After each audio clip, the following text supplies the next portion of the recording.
এক ভাই প্রশ্ন করছে যে তাবিজ নেওয়া জায়েজ আছে কিনা। তো বহুত গুরুত্বপূর্ণ প্রশ্ন। আমাদের খাস করে আজমের মধ্যে, নন আরবি কান্ট্রির মধ্যে তাবিজের রেওয়াজটা বহুত বেশি। তো এর মধ্যে দুইটা ভাগ আছে, দুইটা ভাগ আছে। এক ভাগ হলো যদি তাবিজ যদি শিরকি কালিমাত হয়, তাহলে বিল ইত্তেফাক সমস্ত উলামা ও ফুকাহা বলতেছেন এটা হারাম। আর যদি সেটা কোরআনী আয়াত হয়, তার মধ্যেও দুই সুরত আছে। যদি কোরআনী আয়াত দিয়া এবং আসমায়ে হাসানা দিয়া আল্লাহর 99 নামের উসিলা করে যদি ফুক মারে কেউ, এটা বিল ইত্তেফাক জায়েজ, কোনো ইখতিলাফ নাই, জায়েজ আছে। কোরআনী আয়াত দিয়ে এবং আসমায়ে হাসানা দিয়ে যদি ফুক মারে, যারা ফুক করে সেটা জায়েজ আছে। আরেকটা সুরত হইলো যদি কোরআনী আয়াত দিয়া কেউ তাবিজ বানায় গলায় লটকায় বা হাতে দেয়, এর মধ্যে হলো ইখতিলাফ। তো এ বিষয়ে সাহাবাদের মধ্যে দুই জামাত আছে। এক জামাত বলে, যার মধ্যে আব্দুল্লাহ ইবনে আমর ইবনে আস রাদিয়াল্লাহু তাআলা আনহু আছেন, উনি বলতেছেন যে কোরআনী আয়াত দিয়া তাবিজ লেখা গলার সাথে রাখা জায়েজ। উনি বলতেছেন কোরআনের আয়াত আছে যে ওয়ানুনাজিলু মিনাল কোরআনি মা হুয়া শিফাউ ওয়া রাহমাতুল লিল মুমিনিন। আল্লাহ তাআলা বলছেন যে কোরআনের মধ্যে এমন কিছু আমি নাজিল করেছি যেটা মুমিনদের জন্য শিফা এবং রাহমত স্বরূপ। আর সাহাবাদের আরেকটা জামাত আছে যে বলে জায়েজ না আর কি। তেনার দলিল কি? হাদিসের মধ্যে আছে যে আবু দাউদের মধ্যে আছে এবং বিভিন্ন রিওয়ায়াতের মধ্যে, বিভিন্ন কিতাবের মধ্যে আছে। আবু দাউদের মধ্যে 3883 নম্বর হাদিসের মধ্যে আছে যে ইন্নার রুকা ওয়া তামাইম ওয়া তাওয়ালা শিরকুন। তার মানে হলো ঝাড়ফুঁক, ঝাড়ফুঁক বলতে কোরআনের আয়াতের বাহিরে যেগুলো ঝাড়ফুঁক হয়, এবং তাবিজ।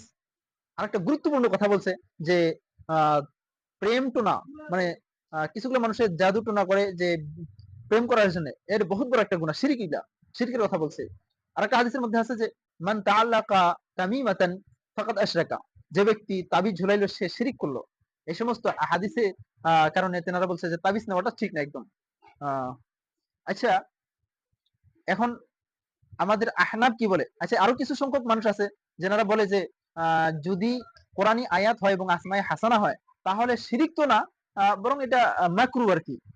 আচ্ছা, আমাদের এই বিষয়ে আহনাফ কি বলে, হানফি মাসালা কি বলে এটা? তো ইমাম আবু হানিফা রাহমাতুল্লাহি আলাইহি প্রথম এটা শিরিক হওয়া বিলা ফতোয়া দিয়েছিলেন। কিন্তু সাহাবাইন যে আছে, ইমাম আবু ইউসুফ এবং ইমাম মুহাম্মদ রাহিমাহুল্লাহ, এনারা দুইজন পরে ফতোয়া দিছে যে না, যদি কোরআনী আয়াত হয় এবং আসমায়ে হাসানা হয়, এটা মুবাহ, জায়েজ আছে, কোনো অসুবিধা হবে না।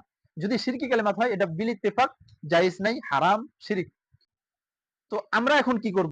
হাদিস এবং কোরআন এবং সাহাবাদের এবং এই তাবিইনদের, ফুকাহাদের আমল দুই দুই পক্ষেই দেখা গেতেছে।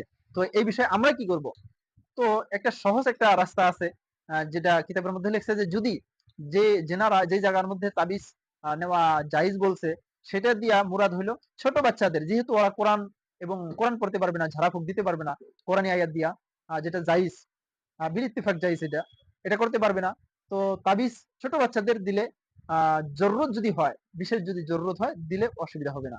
আর যদি বড় মানুষের দিকে, বড় মানুষ এবং বড় মানুষের ব্যাপারে এই তাবিজটা ঠিক না এবং শিরিক এবং হারাম হবে।